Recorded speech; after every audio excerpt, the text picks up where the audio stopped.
ฟพอลเลยเหรอวะ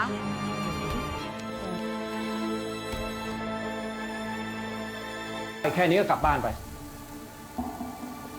เดี๋ยว कहानी की शुरुआत होती है थाईलैंड के फेमस शेफ पॉल से, जो अपनी कलनरी टीम को लीड करता है, जिसे हंगर कहते हैं। जैसे कि नाम से लगता है, शेफ पॉल चाहता है कि उसकी डिशेस देखते ही लोगों के अंदर भूख लग जाए। उसके रिच और एक्सक्लूसिव क्लाइंट्स उसकी डिशेस को इतने शौक से खाते हैं कि ग्रीडीली और चाहते हैं। हंगर टीम के खाने का इतना क्रेज है कि उसको इन्वाइट करने के लिए एडवांस बुकिंग और हेफ्टी फीस देनी पड़ती है। फिर स्टोरी शिफ्ट होती है एक लोकल फैमिली रेस्टोरेंट पर, जहाँ स्टर फ्राइड नूडल्स सर्व होते हैं। ये रेस्टोरेंट जनरेशन से चला आ रहा है और अब एओई नाम की एक लड़की इसे रन कर रही है। एक दिन रेस्टोरेंट में टोनी नाम का एक कस्टमर आता है और एओई को हंगर टीम का बिजनेस कार्ड देते हुए उसे वहां ज्वाइन करने के लिए इनवाइट करता है। एओई, जो अब तक हंगर टीम के बारे में नहीं जानती थी, अपने फ्रेंड से पूछती है। उसके फ्रेंड शॉक्ड होते हैं और इस अपॉर्चुनिटी को गोल्डन चांस कहते हैं, क्योंकि एओई को अपने कुकिंग स्किल्स इंप्रूव करने और शेफ पॉल की तरह फेमस शेफ बनने का मौका मिल रहा है। शेफ पॉल इस वक्त थाईलैंड का नंबर 1 शेफ है और उसके खाने का टेस्ट लेने के लिए वीआईपीज एडवांस रिजर्वेशन और फैंटास्टिक प्राइसेस पे करते हैं। अगले दिन टोनी वापस आता है और एओई को हंगर रेस्टोरेंट ले जाता है। वहाँ का किचन बहुत क्लीन और टाइडी होता है, जिसे देखकर एओई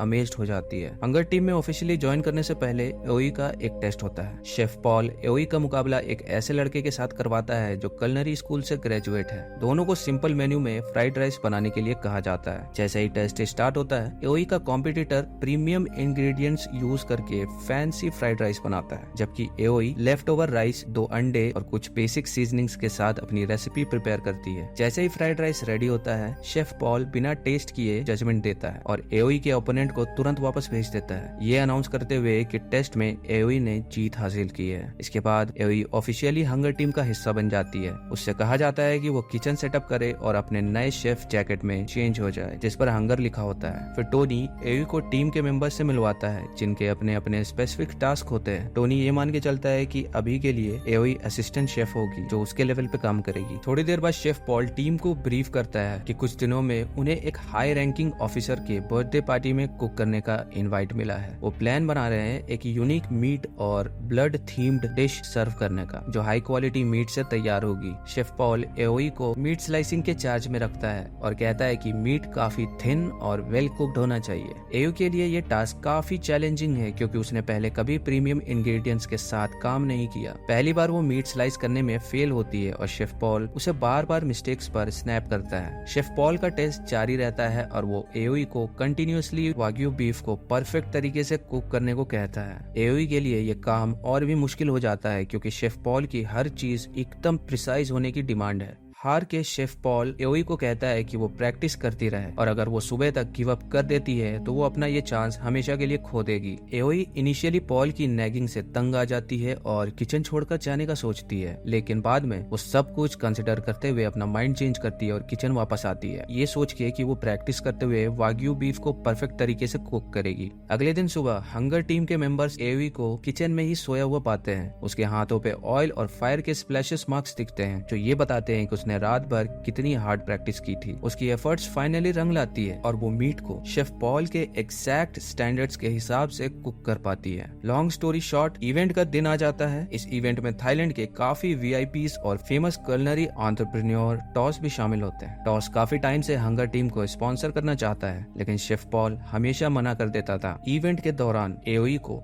सब गेस्ट के सामने एक 5 स्टार वाग्यू बीफ कुक करने को कहा जाता है। उसके कुकिंग स्किल्स देखकर गेस्ट अमेज्ड हो जाते हैं और उसके डिश का टेस्ट इतना कमाल का होता है कि गेस्ट अपनी प्लेट्स तक लिक करने लगते हैं। एओई के कुकिंग टैलेंट से इम्प्रेस्ड होके टॉस तुरंत उसे अपना बिजनेस कार्ड दे देता है। उस दिन के बाद एओई को शेफ पॉल के साथ ले जाने का असाइनमेंट मिलता है, जहां वो दोनों बेस्ट क्वालिटी इंग्रेडिएंट सोर्सेस पर जाते हैं। शेफ पॉल के स्टैंडर्ड्स में कोई कॉम्प्रोमाइज नहीं है। उनके डिशेस में सिर्फ फाइनेस्ट इंग्रेडिएंट्स होने चाहिए, चाहे उनका प्राइस कितना ही ज्यादा क्यों ना हो। उनके नेक्स्ट इवेंट के लिए हंगर टीम रेडी होती है और सभी अपने अपने काम में बिजी होते हैं, लेकिन एओई को कोई स्पेसिफिक टास्क असाइन नहीं होता। और जब वो शेफ पॉल से इसके बारे में पूछती है तो उसे डिशेस वॉश करने, फ्लोर मॉप करने और ट्रैश निकालने के टास्क दिए जाते हैं। एओई जो अब तक प्रेज और रिकॉग्निशन की उम्मीद में थी, ये सब काम देखकर शॉक और डिसअपॉइंट हो जाती है और प्रोटेस्ट करती है। शेफ पॉल उसे स्ट्रिक्ट टोन में कहता है कि यहाँ हर कोई बस उसके ऑर्डर्स के अकॉर्डिंग काम करता है। वो एओई को याद दिलाता है कि गेस्ट से प्रेज मिलना टीम में इम्पोर्टेंट होने का गारंटी नहीं है। फिर शेफ पॉल एओई का चॉपिंग स्पीड टेस्ट करता है और उसे टीम के एक एक्सपीरियंस्ड मेंबर से कंपेयर करता है। एओई इस टेस्ट में इंजर्ड हो जाती है और ये प्रूव हो जाता है कि अभी वो पोजीशन के लिए अनफिट है।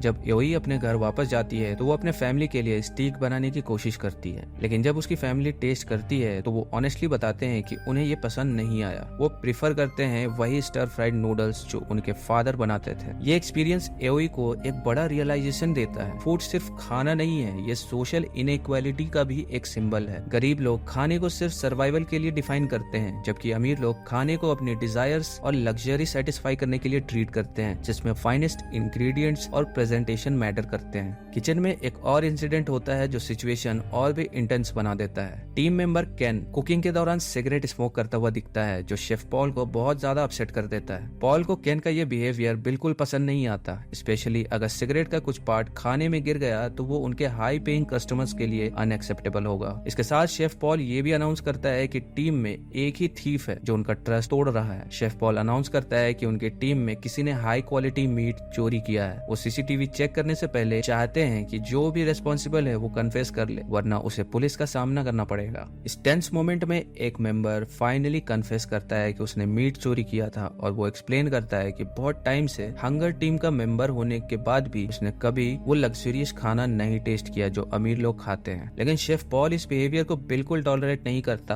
और उस इंसान को तुरंत फायर कर देता है। कुछ दिन बाद हंगर टीम का नेक्स्ट इन्विटेशन आता है। इस बार वो एक फैमिली के लिए कुकिंग करेंगे, लेकिन खाना सर्व करते वक्त फैमिली के एक्सप्रेशंस थोड़े अजीब लगते हैं। जब टोनी सूप डिलीवर करने जाता है तब शेफ पॉल उस सूप को तुरंत फेंक देता है क्योंकि सूप में प्रॉन होता है और उस फैमिली के एक बच्चे को प्रॉन से एलर्जी है। एक स्पून भी उसके लिए फेटल हो सकता है। शेफ पॉल तुरंत सिचुएशन को हैंडल करता है और क्विकली टैप वाटर और सिंपल इंग्रेडिएंट से एक रिप्लेसमेंट सूप बनाता है। इस इंसिडेंट के बाद एओई को शेफ पॉल के बिहेवियर में कुछ अजीब लगता है। इवेंट के बाद शेफ पॉल अपने मेंबर्स पर गुस्सा होता है और रिवील करता है कि सूप में प्रॉन इंटेंशनली ऐड किया गया था। इन्वेस्टिगेशन से पता चलता है कि प्रॉन डालने वाला असिस्टेंट शेफ डैंग था। गुस्से में शेफ पॉल डैंग को डांटता है, लेकिन डैंग इतना प्रोवोक हो जाता है कि वो नाइफ से शेफ पॉल को स्टैब कर देता है। शेफ पॉल को तुरंत हॉस्पिटल ले जाया जाता है, जहां एओई उससे मिलने आती है और उसके लिए स्टर फ्राइड नूडल्स लेकर आती है क्योंकि पॉल हॉस्पिटल का खाना नहीं खाना चाहता था। यहाँ पॉल एओई को अपनी लाइफ स्टोरी बताता है उसने शेफ बनना क्यों चूज किया। उसके बचपन में उसकी माँ एक रिच फैमिली के घर मेड थी और एक दिन उसने उन्हें कैवियर नाम का एक एक्सोटिक डिश खाते हुए देखा। क्यूरोसिटी में छोटे पॉल ने एक छोटा सा कैवियर का जार चुरा लिया था ताकि वो टेस्ट कर सके, लेकिन अनफॉर्चुनेटली वो पकड़ा गया और उस फैमिली का लड़का उसे थीफ कहकर चिल्लाया। पॉल के हाथ से कैवियर का जार गिर गया और टूट गया, जिससे उनके एम्प्लॉयर इतना गुस्से में आए कि उन्होंने उसके माँ की सैलरी काफी महीने के लिए कट कर दी। वो कैवियर टेस्ट भी करता है, लेकिन उसे उसका टेस्ट बिल्कुल अच्छा नहीं लगता। उस दिन के बाद पॉल ने डिसाइड किया कि वो शेफ बनेगा ताकि रिच लोग उसके खाने के लिए उसके पास आए। घर वापस जाके एओई को पता चलता है कि उसके फादर को हॉस्पिटल ले जाना पड़ा क्योंकि वो रेस्टोरेंट का काम करते हुए थक गए। एओई को गिल्ट फील होता है क्योंकि हंगर टीम में काम करने के बाद वो अपने फादर के रेस्टोरेंट में उनका मदद नहीं कर पाई। हॉस्पिटल में एओई टीवी पर एक शॉकिंग न्यूज देखती है उस फैमिली के बारे में जो पहले हंगर टीम को इनवाइट कर चुकी थी। रिपोर्ट्स कहते हैं कि वो फैमिली अपने हेवी डेट्स के कारण सुसाइड कर गई। एओई ये देख के और भी कंफ्यूज हो जाती है। अगर वो फैमिली इतने बड़े फाइनेंशियल क्राइसिस में थी तो फिर उन्होंने अपना पैसा डेट चुकाने में यूज करने के बजाय हंगर टीम को इनवाइट क्यों किया। तभी उसे रियलाइज होता है कि शेफ पॉल का कलनरी वर्ल्ड में कितना बड़ा इन्फ्लुएंस है। लोग सिर्फ उसके खाने का टेस्ट लेने के लिए कुछ भी करने को तैयार है। एवी का सस्पिशन और भी बढ़ जाता है जब वो देखती है कि शेफ पॉल अपने एम्बिशंस में इतना अंधा है कि वो एक प्रोटेक्टेड बर्ड हॉर्नबिल को कुक करने में भी हेजिटेट नहीं करता। ये देखकर एवी को समझ आ जाता है कि शेफ पॉल के स्टैंडर्ड्स और उसकी एथिक्स का कुछ भी नहीं बचा। सिर्फ अपने एम्बिशंस और ऑब्सेशन के लिए वो कुछ भी कर सकता है। ये सब देखकर एवी फाइनली हंगर टीम छोड़ने का डिसीजन लेती है। हंगर टीम छोड़ने के बाद एवी को अब नया इनकम सोर्स ढूंढना जरूरी हो जाता है क्योंकि उसके फादर के हॉस्पिटल बिल्स काफी हैवी है। तब उसे टॉस याद आता है जो पहले उसे अपने बिजनेस कार्ड दे चुका था। जब एओई टॉस से मिलती है तो टॉस उसे वार्मली ग्रीट करता है और खुशी से उसमें इन्वेस्ट करने का डिसीजन लेता है। वो एओई के लिए लग्जरियस रेस्टोरेंट ओपन करवाता है और उसको हेड शेफ बनाता है। एज ए हेड शेफ एओई से कहा जाता है कि वो एक स्पेशल मेन्यू बनाए जो उसका ट्रेडमार्क बन सके। कुछ टैलेंटेड लोगों की मदद से एओई नए डिशेस डिशेस इनोवेट करती रहती है और फाइनली वो अपने आइडियाज के मुताबिक एक परफेक्ट मेन्यू तैयार करने में सक्सेसफुल हो जाती है। उसके डिशेस इतने इंप्रेसिव होते हैं कि डिफरेंट ग्रुप्स के लोग उसके रेस्टोरेंट और उसके यूनिक मेन्यू को अप्रिशिएट करने लगते हैं। एवी के हार्ड वर्क और टैलेंट से उसका नाम भी शेफ पॉल की तरह फेमस हो जाता है और उसके खाने को टेस्ट करने के लिए लंबी लाइन लगने लगती है। लॉन्ग स्टोरी शॉर्ट, एक दिन थाईलैंड की टॉप सेलिब्रिटी मिल्की के इवेंट पर एवी और उसकी टीम को इनवाइट किया जाता है, लेकिन इस इवेंट में अनएक्सपेक्टेड ट्विस्ट ये होता है कि शेफ पॉल और उसकी हंगर टीम भी यहीं प्रेजेंट होते हैं। दोनों शेफ्स की टीम अपने अपने खाने सर्व करते हैं जो गेस्ट को बहुत सेटिस्फाई करते हैं, लेकिन उनके अप्रोच में फर्क है। एवी की टीम के डिशेस प्यार और केयर के साथ तैयार किए गए मीनिंगफुल डिशेस होते हैं, जबकि शेफ पॉल अपने यूजुअल बोल्ड और डर्टी कॉन्सेप्ट के साथ फूड प्रेजेंट करता है। शेफ पॉल एवी से कहता है कि वो उससे कम्पीट नहीं कर सकती क्योंकि एक फेमस शेफ होने के नाते लोग उसके खाने को अपने हाई एक्सपेक्टेशन से देखते हैं और अज्यूम करते हैं कि वो बस परफेक्ट होगा। इस इंटेंस मोमेंट में पुलिस अराइव करती है और शेफ पॉल को अरेस्ट कर लेती है। पता चलता है कि टैलिन ने एक वीडियो रिलीज की थी